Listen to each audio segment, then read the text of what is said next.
नमस्कार साथियों, PCS Ganga online channel में आप सभी मित्रों का स्वागत है। साथियों, आज हम लोग एनसीईआरटी के क्लास 10 एनसीईआरटी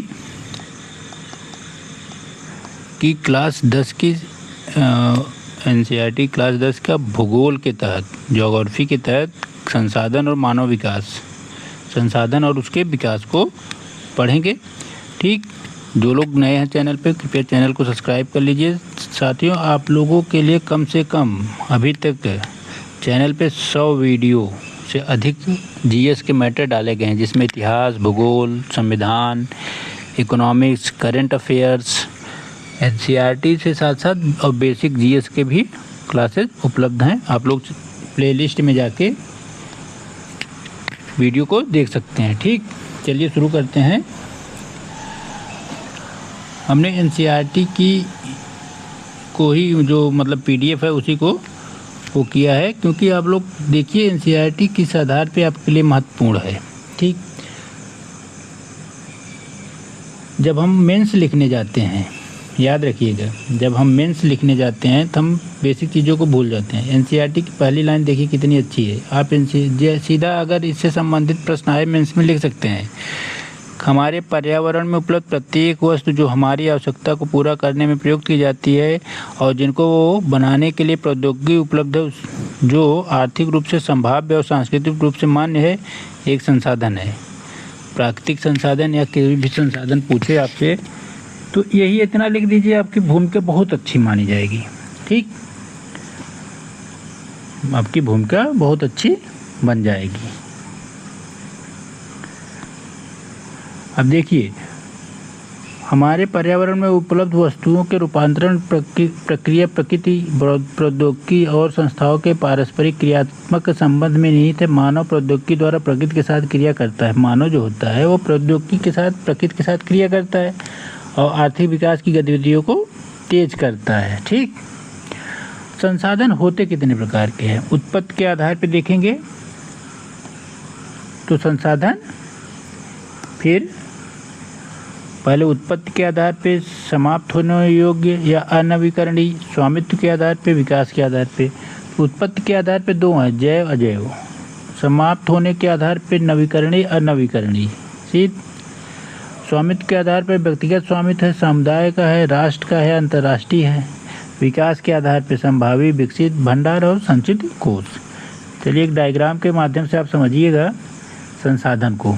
देखिए, संसाधन दो होते हैं, एक प्राकृतिक, एक मानव जनित। प्राकृतिक में नवीकरणीय, अनवीकरणीय। नवीकरणीय में दो हैं, सतत और जैव। जैसे पवन ऊर्जा क्या है? सतत, पवन और जल। जैव में क्या है? प्राकृतिक, वनस्पति, वन और वन्य जीव। अनवीकरणीय में क्या है? पुनः चक्रीय, जैसे धातु, अचक्रीय में जीवाश्म ईंधन। ये अनवीकरणीय है, क्योंकि ये नवीकरणीय इतने जल्दी नहीं होते, इनको बनने में लाखों करोड़ों वर्ष लगता है, इसलिए समाप्त होंगे तो इनका विकल्प नहीं है। मानव जनित क्या है? संरचना और संस्थाएं, मात्रा और गुणवत्ता। इस चीज़ को याद रखिएगा। संसाधनों का विकास क्रम है। एक परिभाषा है, आप इसको लिख लीजिए। कभी भी आपसे हर परीक्षा में, आपके मुख्य परीक्षा में पूछा जाता है। सतत विकास, पोषणीय विकास, संधारणीय विकास। जो भी शब्द लिखे, ये परिभाषा है यूएन की। सतत पोषणीय आर्थिक विकास का अर्थ है कि विकास पर्यावरण को बिना नुकसान पहुंचाए हो। विकास कैसा हो? पर्यावरण की क्षति बिल्कुल ना हो, कम से कम हो, और वर्तमान विकास की प्रक्रिया भविष्य की पीढ़ियों की आवश्यकता की अवहेलना न करे।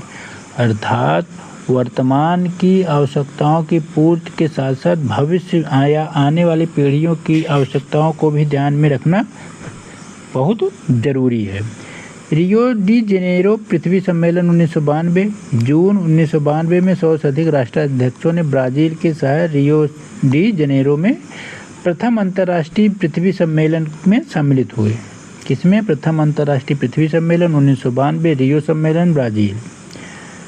सम्मेलन का आयोजन विश्व स्तर पर उपस्थित पर्यावरण संरक्षण से संबंधित समस्या, सामाजिक आर्थिक विकास की समस्याओं का हल ढूंढने के लिए किया गया। यहाँ पे उपस्थित नेताओं ने एक घोषणा पत्र जारी किया, जिसे एजेंडा 21 कहा गया। एजेंडा 21 1992 के रियो सम्मेलन में घोषित किया गया। ठीक, यह घोषणा 1992 के ब्राज़ील के शहर डी जनेरो में संयुक्त राष्ट्र पर्यावरण विकास संगठन अंकसेड, ठीक, अंकसेड UN सेड द्वारा स्वीकृति प्रदान की गई। इसका उद्देश्य भूमंडलीय सतत पोषणीय विकास हासिल करना है। यह एक कार्यसूची है जिसका उद्देश्य समान हितों, पारस्परिक आवश्यकताओं और सम्मिलित जिम्मेदारियों के अनुसार विश्व सहयोग के द्वारा पर्यावरणीय क्षति, गरीबी और रोग से निपटता है। एजेंडा 21 का मुख्य उद्देश्य क्या? प्रत्येक स्थानीय निकाय अपना स्थानीय एजेंडा स्वयं तैयार करे। मानव जीवन की गुणवत्ता और विश्व शांति बनाए रखने के लिए संसाधनों का समाज में न्यायपूर्ण बंटवारा होना चाहिए।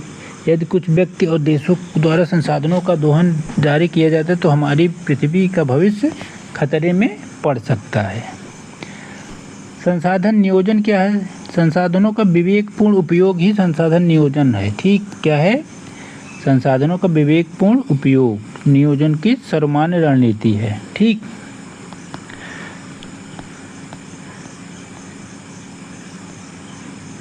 भारत में संसाधन नियोजन एक जटिल प्रक्रिया है। देश के विभिन्न प्रदेशों में संसाधनों की पहचान कर उनकी तालिका बनाना, संसाधन विकास योजनाएं लागू करने के लिए कार्य करना, संसाधन विकास योजनाओं और राष्ट्रीय विकास योजनाओं का समन्वय स्थापित करना। ठीक,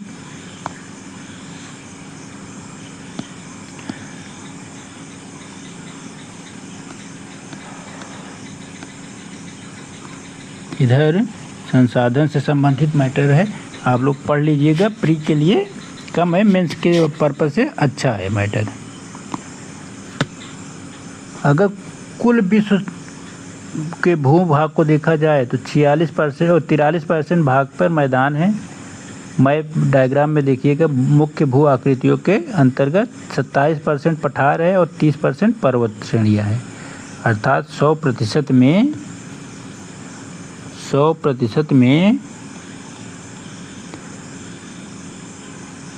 43% मैदान है, 27% आपका पठार है और 30% क्या है? पर्वत। ठीक, भू उपयोग, भू संसाधनों के उपयोग निम्न उद्देश्यों से किया जाता है।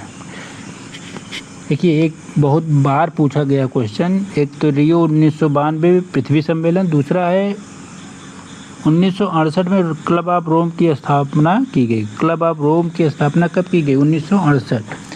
उसके पश्चात 1974 में शुमाकर, कहीं कहीं शुमेकर मिल रहा है, कहीं कहीं शुमाकर भी मिलता है। ठीक, इनकी एक पुस्तक है स्मॉल इज़ ब्यूटीफुल, बहुत बार पूछा गया है ये किताब। ठीक, किसकी किताब है? ये किताब है शुमाकर की। इन्होंने लिखा क्या है? Small is beautiful. ठीक, यह गांधी दर्शन पर आधारित किताब है। 1987 में ब्रटलैंड रिपोर्ट आयोग जो गठित होता है पर्यावरण से संबंधित, ब्रटलैंड आयोग, उसमें एक चीज़ उभर के सामने आई का सतत पोषणीय विकास की संकल्पना और आवर कॉमन फ्यूचर, हमारा साझा भविष्य की अवधारणा इसी सम्मेलन में या आयोग की रिपोर्ट में जारी की गई। क्या 1987 में आवर कॉमन फ्यूचर, हमारा साझा भविष्य, याद रखिएगा, ये करीब 50 बार पूछा गया है। उसके आगे देखिए, रियो डी जनेरो में ब्राज़ील में 1992 में पृथ्वी सम्मेलन का आयोजन किया गया। कृषि उपयोग के लिए अनुपलब्ध भूमि, बंजर और किसी अयोग्य भूमि, गए कृषि प्रयोग में लाई गई भूमि जैसे इमारतें, सड़क, उद्योग, परती भूमि, ये सब भूमि के विभिन्न प्रकार और उपयोग के आधार पर विभाजन किया गया है। भू संसाधन से आते यही है। भूमि एक बहुत महत्वपूर्ण प्राकृतिक संसाधन है। प्राकृतिक वनस्पति, वन्यजीव, मानव जीवन, आर्थिक क्रियाएं, परिवहन, संचार व्यवस्थाएं इत्यादि इसी भूमि परिसर पर ही तो आयोजित होती हैं। ठीक, तो लगभग 43% भाग पूरे भारत विश्व के 43% भाग पे भू क्षेत्र मैदान है। ठीक, 30% पे पर्वत है और 27% पे पठारी क्षेत्रों का विभाजन पाया जाता है।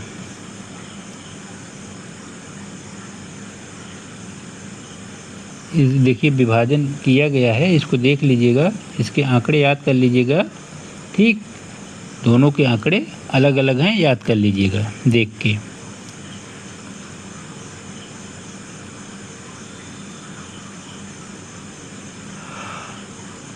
आगे है मुख्यतः मिट्टी के प्रकार। जैसे देखिए पुरानी, ये बात याद करिए, बहुत बार पूछा गया। पुरानी जो जलोढ़ मिट्टी होती है जिसमें नदियों द्वारा बहा के लाया जाता है और तटीय क्षेत्रों में विस्तारित किया जाता है, उसे बांगर कहते हैं। नवी जलोढ़ जो आती है वो खादर कहलाती है।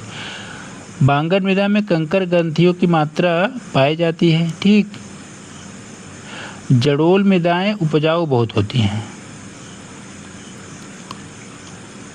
यहाँ गन्ना, गेहूँ, चावल, अन्य अनाज और दलहनी फसलों का उत्पादन के लिए उपयुक्त वातावरण पाया जाता है। काली मृदा जैसे है। मृदा का वर्गीकरण देखेंगे तो पहले जलोढ़ आती है। यह सबसे ज़्यादा फैली हुई मृदा है। ठीक, देश की महत्वपूर्ण मृदा समूह है। यह हिमालय के 3 महत्वपूर्ण नदी क्षेत्रों, जलोढ़ जो होती है, सिंधु, गंगा और ब्रह्मपुत्र नदियों के निक्षेपों के किनारे बनी हुई समतल मैदानी क्षेत्र है। ठीक, जलोढ़ मृदा रेत, सिल्ट और मृत्तिका के विभिन्न अनुपात में पाई जाती है। कणों के आधार पर, घटकों के आधार पर क्या होता है? जलोढ़ पुरानी और नया जलोढ़ खादर। ठीक,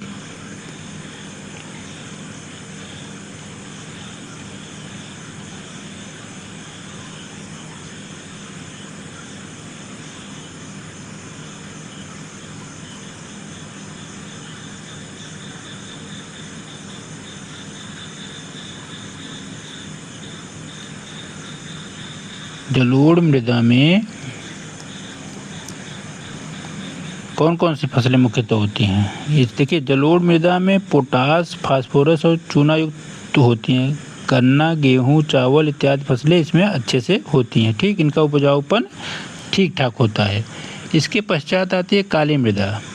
इसका रंग काला होता है। इसे रेगुर मृदा भी कहा जाता है, कई बार पूछा है, याद रखिएगा। रेगर या रेगुर, इसे काली कपास मृदा भी कहा जाता है क्योंकि कपास की खेती की जाती है।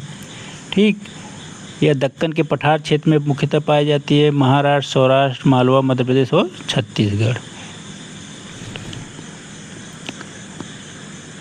देखेंगे इसमें तो पर्वत और वन, फिर जलोढ़ का क्षेत्र दिखाया गया है।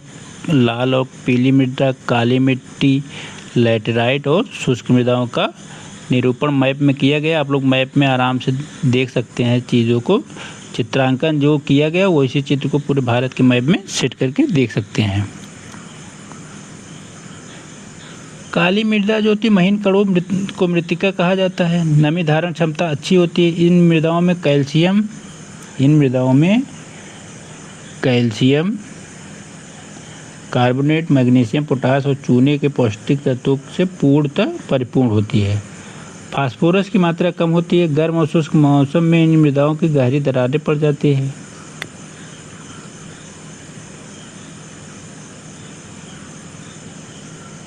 लाल और पीली मृदा। लाल दक्कन पठार के पूर्वी और दक्षिणी हिस्से में रवेदार आग्नेय चट्टानों पर कम वर्षा के कारण विकसित हुई मृदा है। यह लाल और पीली मृदाएं उड़ीसा, छत्तीसगढ़, मध्य प्रदेश के दक्षिणी छोर और पश्चिमी घाट के पहाड़ी क्षेत्रों में पाई जाती है। ठीक, उसके पश्चात है लैटेराइट। लेटर शब्द से निकल के आगे बढ़ा है।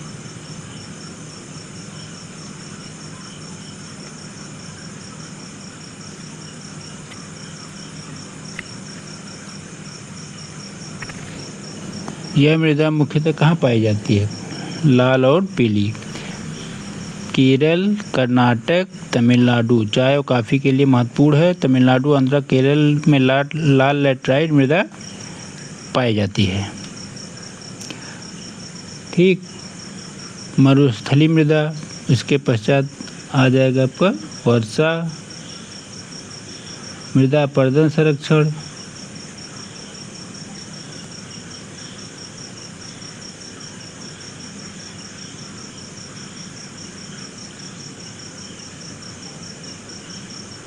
इस तरह से इसकी मुख्य जो पानीदार, देखिए 3 प्रश्न है इसमें। पंजाब की भूमि, यहाँ गहन खेती होती है। यहाँ सीढ़ीदार सोपान कहाँ पाए जाएंगे? उत्तराखंड में। काली मृदा मुख्यतः पाई जाती है महाराष्ट्र के क्षेत्र में। ठीक, ये एनसीईआरटी की मुख्य बातें, आप इसको रोक के आराम से देख सकते हैं। तब तक मिलते हैं अगले वीडियो में। जय हिंद साथियों। प्लीज़ चैनल को सब्सक्राइब कर लीजिए, शेयर करें और लाइक ज़रूर किया करें, इससे हमारा भी उत्साहवर्धन होता है। जय हिंद साथियों।